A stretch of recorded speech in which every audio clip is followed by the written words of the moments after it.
While mainstream outlets were busy tearing down SHEDEUR Sanders, fans were building him up, with facts. They watched the tape. They tracked his reps. They saw the disconnect between coverage and performance, and they didn't buy the media narrative. Even as Tony Grossi and Jason Lloyd dredged up minor off-field incidents to paint Sanders as unfit, fan loyalty stayed firm. If you're into the real story and all the messy twists they don't show on highlight reels, go ahead and subscribe. And if you're sticking around to see how this Browns QB chaos plays out, you should definitely be subscribed. This wasn't blind support, it was informed resistance. What emerged was a rare dynamic. The media lost control of the storyline and the audience didn't just question it, they rejected it outright. That rejection mattered.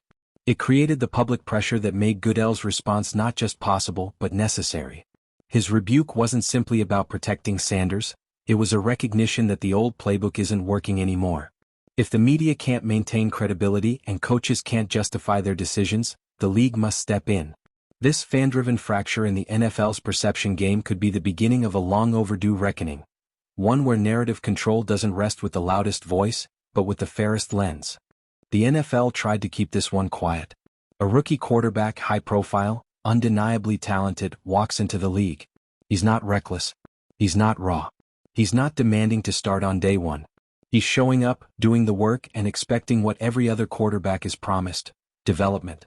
Instead, SHEDEUR Sanders gets tossed onto the scout team, immediately. Not as a temporary step. Not as part of a learning curve. But as a fixed position. A place that does nothing to build chemistry with starters, nothing to master the team's offensive identity, and nothing to allow a quarterback to grow into leadership. The scout team exists to mimic opponents. It's the practice graveyard for players you're not invested in. And that's exactly what it looked like, an intentional freeze-out. So who made that call? Cleveland Browns head coach Kevin Stefanski. A man praised for his composure, his football IQ, his so-called objectivity. But according to multiple reports, that objectivity was nowhere to be found when it came to SHEDEUR. Not when he was repeatedly passed over for first-team reps. Not when he was reportedly taking hits in practice without consequence. Not when his development was being undermined in real time and called standard process. It wasn't standard. It was sabotage. And while all of that was happening inside the facility, the outside narrative was being carefully crafted. Because it's never just about football. When a black quarterback is being boxed out, the media usually follows up with the cleanup job, giving people a reason to justify what they're seeing, even when it makes no sense. So the press got to work. Tony Grossi, Mary Kay Kitt, Jason Lloyd. They didn't break down film. They didn't question the lack of reps. They didn't hold the coaching staff accountable. What they did do: mock SHEDEUR's injuries. Blow up traffic violations into red flags. Push storylines that had nothing to do with performance and everything to do with image. Minor citations became headlines. Soreness became softness. And every clickbait narrative had one goal: reshape how the public viewed SHEDEUR before he ever got a chance to prove himself on the field. That's not critique. That's character assassination. And the most insulting part? There was no evidence. No on-field failures. No behavior issues. Just a complete erasure of football context, and a full-speed effort to build a reputation around off-field distractions that didn't exist. The timing wasn't accidental either. When coaches make decisions that don't align with talent, the media often fills the gap. They explain away injustice with opinion pieces. They justify coaching bias with vague language about maturity and fit. It's a cycle. One that repeats every time a black quarterback walks into the league and doesn't get the benefit of the doubt. But this time it broke. Because fans saw through it. The smear campaign didn't land. SHEDEUR's supporters never wavered. In fact, their support only grew. People started watching the tape. They noticed that the so-called issues had nothing to do with play. They noticed that players with less talent were getting more opportunity. And they started speaking up. The media may have been spinning, but the public was fact-checking. That growing divide, between what the media says and what fans believe, was too loud to ignore. And that's when the NFL commissioner himself stepped in. Roger Goodell has a long history of staying out of team business. He's rarely, if ever, willing to name individuals, challenge coaching decisions, or criticize media figures. But this time he didn't just step in. He went full scorched earth. He publicly rebuked Stefanski. He called out specific members of the media by name. He acknowledged that this wasn't just poor judgment, it was a pattern. One that mirrored a larger issue the NFL has ignored for too long: how black quarterbacks are evaluated, developed, and discussed in this league. Goodell didn't stop there. He went on record saying the league had failed in the past, that staying neutral in the face of inequity is just another form of complicity. And he made it clear that this wasn't just about one player, this was about systemic reform. That statement wasn't just damage control. It was unprecedented. And then came the biggest shock. He threatened to remove Kevin Stefanski. Not because of a losing season. Not because of on-field results. But because of how he developed his players, or more accurately, how he didn't. That kind of accountability sends a message. To every coach in the NFL, development equity isn't optional anymore. You can't hide behind gut feeling or system fit if you're consistently denying opportunities to players who've earned them. You can't bench someone indefinitely and pretend it's merit-based when you've never given them the stage to perform. And for the media? The leash just got shorter. Goodell's rebuke also signaled a review of media access policies, because if reporters are more focused on headlines than analysis, if they're spinning narratives that affect careers, if they're injecting bias into their coverage, they don't get to keep calling that journalism. The fact that this all happened in defense of SHEDEUR Sanders is symbolic.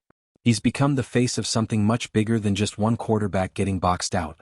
This is about how perception is weaponized, how opportunities are controlled, how systemic bias hides behind scouting reports and PR language, and how, even in 2026, black quarterbacks still have to prove they're allowed to start proving themselves.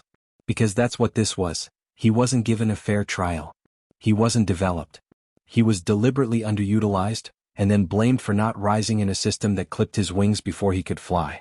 And still he stayed quiet, professional, focused, letting his supporters speak for him while the facts started to align. This wasn't just unfair. It was strategic. And now the league is forced to ask the question it's avoided for too long. How many quarterbacks like SHEDEUR have been erased by the same formula? How many careers ended before they started because of silent coaching decisions and loud media spin? Because talent has never been the issue. Access has. The Browns didn't just mishandle a rookie. They became the face of a league-wide problem, and now they're under the microscope. Whether Stefanski stays or goes will tell us everything about whether Goodell's words mean anything. Whether media members face consequences for using platforms to push biased narratives will tell us everything about the league's actual priorities.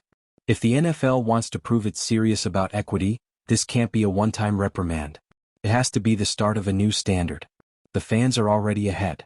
They've shown they won't accept the same tired scripts. They've shown they're willing to challenge the gatekeepers. And they've proven that when the league won't tell the truth, they'll dig it up themselves. Now it's up to the league to match that energy. Let us know where you stand. Are you watching how this unfolds?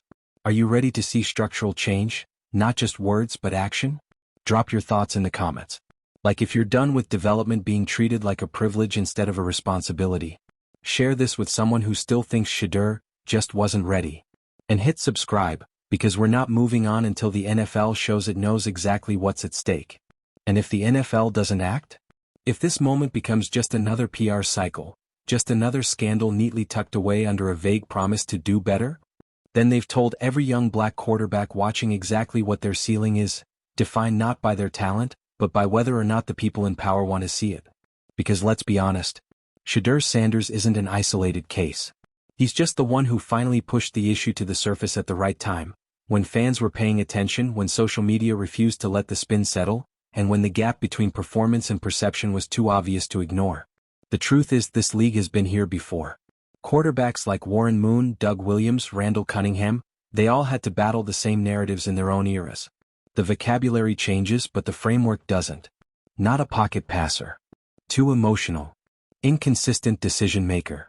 Coded language that sounds technical but always seems to crop up when the quarterback is black. And for years those narratives worked. They shaped careers. They shaped contract negotiations. They shaped media coverage and front office evaluations. But now we're watching that script lose its power in real time. Why? Because people aren't just listening anymore. They're watching. They watched a head coach like Stefanski put SHEDEUR on the scout team and call it development. They watched local media run stories on parking tickets and twisted that into leadership concerns. They watched a quarterback with zero on-field exposure get labeled not ready, without ever being given a chance to be ready. And then they watched the commissioner step in and confirm what everyone already knew. This wasn't just mismanagement. This was bias front to back. Goodell didn't just call out the media and the coaching staff. He called out the system, and admitted that the NFL has been part of the problem. That's the part people need to sit with. For a league that rarely acknowledges fault, this wasn't a small gesture. It was an open admission that neutrality is no longer acceptable. That pretending it's just football has been a cover for decades of unequal treatment. Now the question is, what's next? Because let's be real, removing a coach like Stefanski would send a strong message. But it's not enough. If the league is going to take equity seriously, then this needs to go deeper. Developmental tracking. Transparent rep allocation. Oversight committees that actually have authority, not just diversity panels that write reports and get ignored. And what about media accountability? Because the journalists who dragged SHEDEUR through the mud? They didn't just offer opinions. They shaped how a fan base and a front office saw him. That kind of influence needs guardrails. There needs to be a line between critique and agenda, and once it's crossed, there should be consequences. You can't mock injuries, cherry-pick minor incidents, and label someone a locker room risk before they've even played a snap. That's not doing your job. That's manipulation. And when it becomes part of a coordinated effort to discredit a player, it's dangerous. And here's the kicker, it almost worked. If fans hadn't been paying attention, if social media hadn't called it out, if independent analysts hadn't pulled up tape and asked, "Wait, where is this coming from?" SHEDEUR could have easily been written off as a bust before he ever got to touch the field. That's how fragile opportunity is in this league. That's why this story matters. Because SHEDEUR isn't just fighting for himself. He's become a symbol of what happens when perception is weaponized, when development is denied, and when media narratives are used to reinforce institutional bias. He's the test case now. The barometer for whether the NFL is ready to put action behind its statements. Will he be given a real chance to compete? Will other teams start re-evaluating how they assign reps and structure their QB rooms? Will coaches be forced to explain, not just their play calling, but their development philosophies? Because if the answer is no, then everything Goodell said was just noise. But if the answer is yes? If this moment leads to internal audits, policy changes, and a real reckoning with how quarterbacks are evaluated across the board, then SHEDEUR Sanders might just be the player who forced the league to evolve. And let's not overlook how fans have changed too. 10 years ago, this story might have flown under the radar. A few local articles, some vague quotes from the coaching staff, and the narrative would have stuck. He just wasn't NFL ready. End of story. But now, fans don't just take what they're given. They watch all 22 footage. They break down schemes. They compare reps, timelines, and coaching decisions across the league. They know when a player's being treated unfairly. And they don't wait for ESPN to tell them. That shift in audience agency is a threat to the old power structure. Because when fans can fact-check the narrative in real time, it forces the league, and the media, to be more honest. That's why this situation spiraled. Not because SHEDEUR spoke out, but because he didn't have to. The facts were already loud enough. Now all eyes are on the Browns. If they backtrack, if they elevate SHEDEUR, if they finally give him a legitimate shot with the first-team offense, it won't erase what happened, but it will show that pressure works. That public scrutiny matters. That leadership matters. If they don't, then the silence speaks for itself. And either way, the NFL has to face the next chapter. What happens when the next SHEDEUR Sanders arrives? What systems are in place to ensure he's not thrown into the same cycle? What protections exist when the media decides to turn coverage into a hit piece? Because it's no longer enough to just react. The league needs a framework. One that values transparency, accountability, and actual merit over perception. Because the truth is, talent should decide who rises. But in this case, perception nearly killed a career before it began. So now it's up to all of us, fans, analysts, and yes, the league itself, to make sure this isn't forgotten. And when the integrity of the game is in question, everything else starts to crack. SHEDEUR Sanders' situation isn't a controversy. It's a mirror. A reflection of how the NFL, despite all its progress branding, DEI initiatives, and social justice end zones, still operates under a structure that can fail a player before he's even given a chance. And the worst part? If this hadn't gone public, if fans hadn't paid attention, if Goodell hadn't stepped in, it all would have happened behind the scenes, quietly, efficiently, and permanently. That's how systemic bias works. It doesn't need a villain in a dark room. It just needs people in power doing nothing. Stefanski didn't have to scream from the sidelines. He didn't have to say anything racist. He just had to keep SHEDEUR off the field. Away from the starters. Out of the reps that actually matter. And then let the media take care of the rest. Let the narrative form. He's not ready. He's not focused. He's not enough. That's the formula. And it's been running on autopilot for years. The only difference this time? The machine jammed. The commissioner called it out. The fans saw the playbook. And the media's favorite fallback, we're just reporting the facts, suddenly didn't hold up when those facts were injury jokes and ticket citations, not game tape. Let's talk about that part too. Because the character attacks were not just exaggerated, they were irrelevant. The media personalities who should have been asking tough questions about why a top prospect wasn't getting first-team reps instead chose to amplify petty nonsense. Headlines that read like tabloid material. Segments built around tone, not truth. Tony Grossi's reporting veered into parody with the way he picked apart SHEDEUR's body language. Mary Kay Kitt doubled down on locker room whispers, instead of actual analysis. Jason Lloyd pushed the idea that SHEDEUR lacked maturity, citing incidents that wouldn't even make a footnote for another player. And you could see the double standard from space.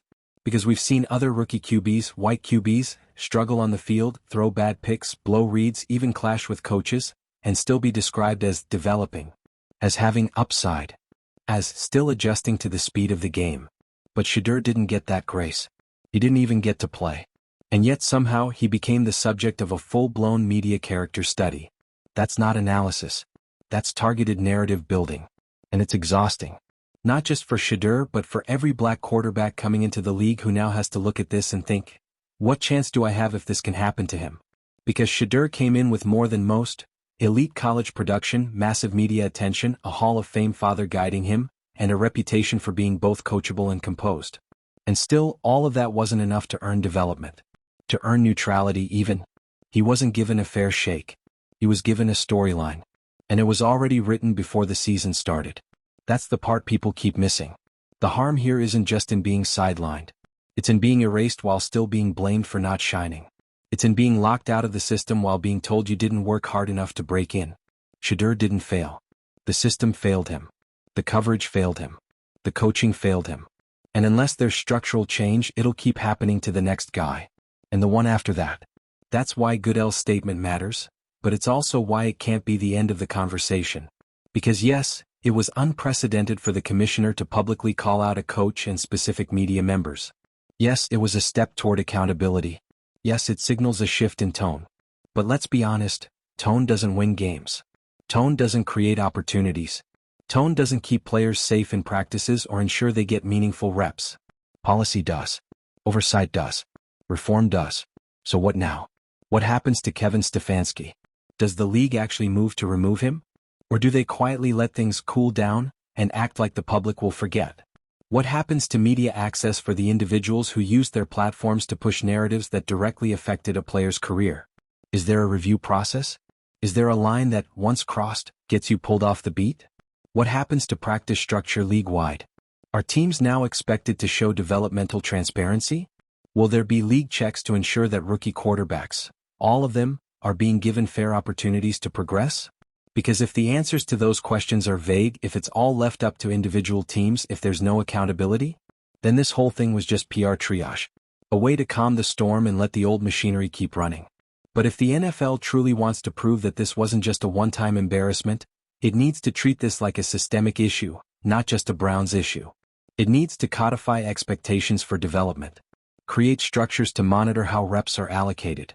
Track who's being promoted, who's being benched, and why. Not for control but for fairness.